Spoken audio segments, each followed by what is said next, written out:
I love this photograph. It's one of my favorite photos. I feel lucky to have taken it. I've been looking at it from time to time for years now, and I never tire of it. So what are we talking about today with this image? It's 2016 at the Prix de Diane horse races in Chantilly. It's an international horse racing event that doubles as a kind of friendly elegance contest where hats are the accessory of choice. Although it is an event where beautiful horses owned by wealthy people race, the atmosphere is relaxed and charming, and everyone is welcome. This beautiful event is neither selective or exclusive. That deserves to be applauded. Nevertheless, the women do not fail to wear classic elegant outfits and their best hats for the occasion. This is what I was looking for in my approach to photographic Zen.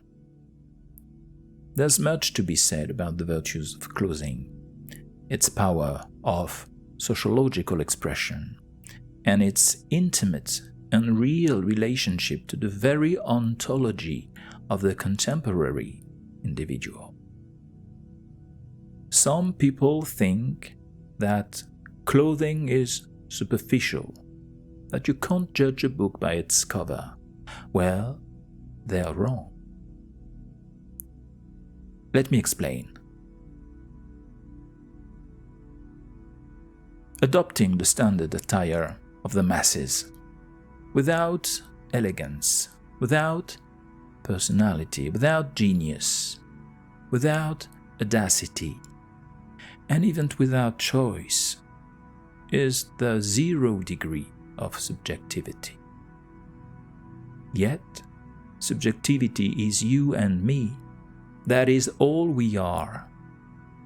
Individuals who embrace conformism have no personal world.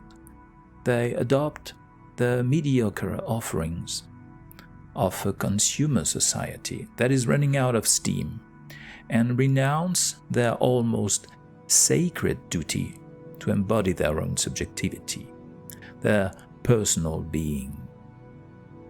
To put it simply, clothing today has become for masses of individuals one of the instruments of their renunciation of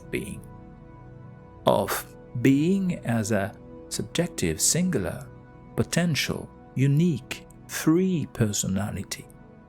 So, no, clothing is not superficial. It is your depth coming to the surface. But let's get back to the Prix de Diane and our hats. On that beautiful June day, I was, so to speak, in full photographic zen, enthused by the venue, delighted by the atmosphere and the immense variety of photographic opportunities. So I contented myself with wandering along the stands, watching all these charming people whose pleasant outfits made them even more amiable. I quietly shared in the enjoyment of the day, exchanging glances and smiles, while remaining very focused. In fact, I had paid for my ticket not to watch the races, but to get the photographs I was interested in.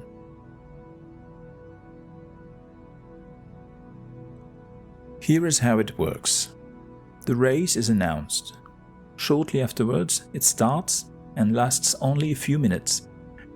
At the end of the race, when the horses are in the last few dozen meters before the finish line, the excitement is at its peak. The crowd is overexcited, their attention captured by the spectacle, and they pay little attention to the photographers. It is then possible to take advantage of these moments to take remarkable photographs. but you have to be very focused. This is where a form of zen or detachment from the situation comes into play. It was during one of these intense moments that I took this photograph. A woman is in the center of the image, in the foreground. She has a classic, very understated style.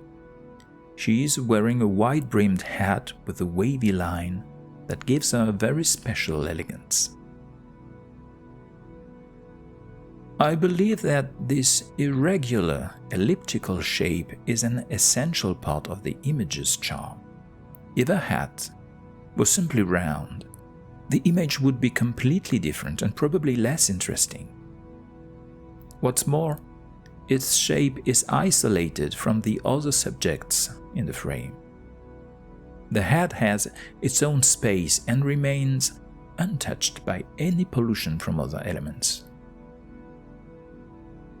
These are subtle observations, but I believe they are essential if we are to understand what makes a photograph move us. Furthermore, this woman is under her hat, almost as if under a parasol, isolated from other people. She gives me the impression of being alone in the world, in this crowd. An impression I like because the apparent solitude conveys a sense of singular depth. The idea that the person has more inner life, that she lives in her own world.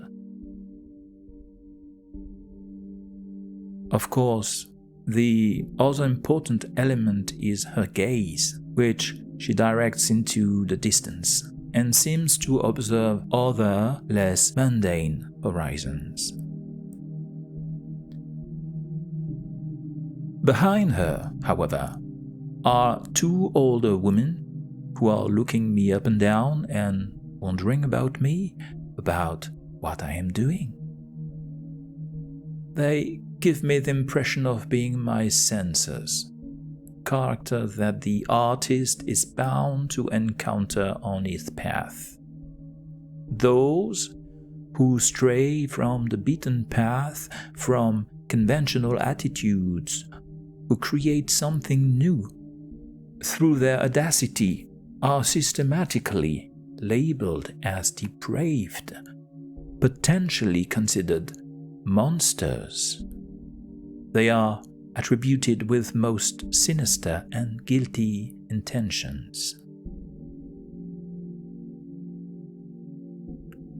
To take this kind of candid shot, I used a specific setting on my lens, zone focus, coupled with a fast shutter speed of 1/200th of a second or more.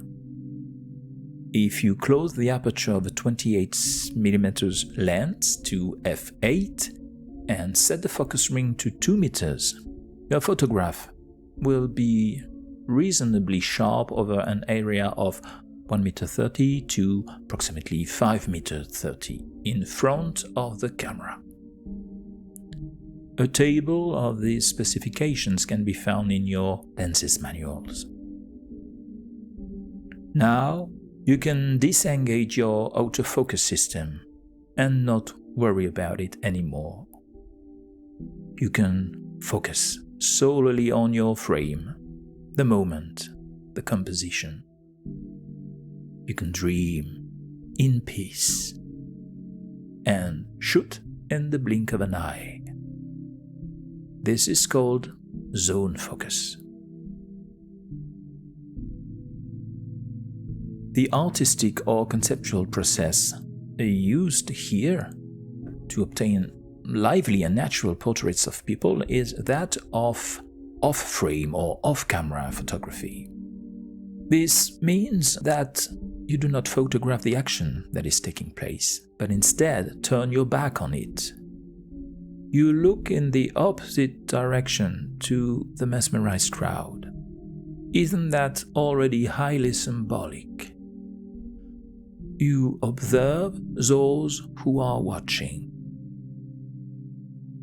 You will find these photo opportunities at events or in places of contemplation, such as museums or places that should be museums.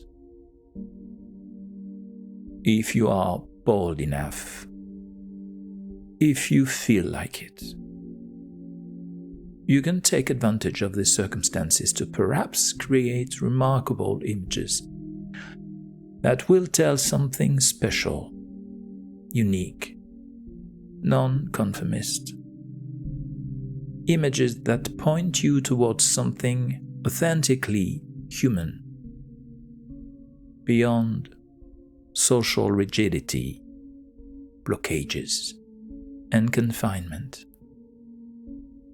The rest of this reflection can be found in the video linked in the description. See you soon on Laconic.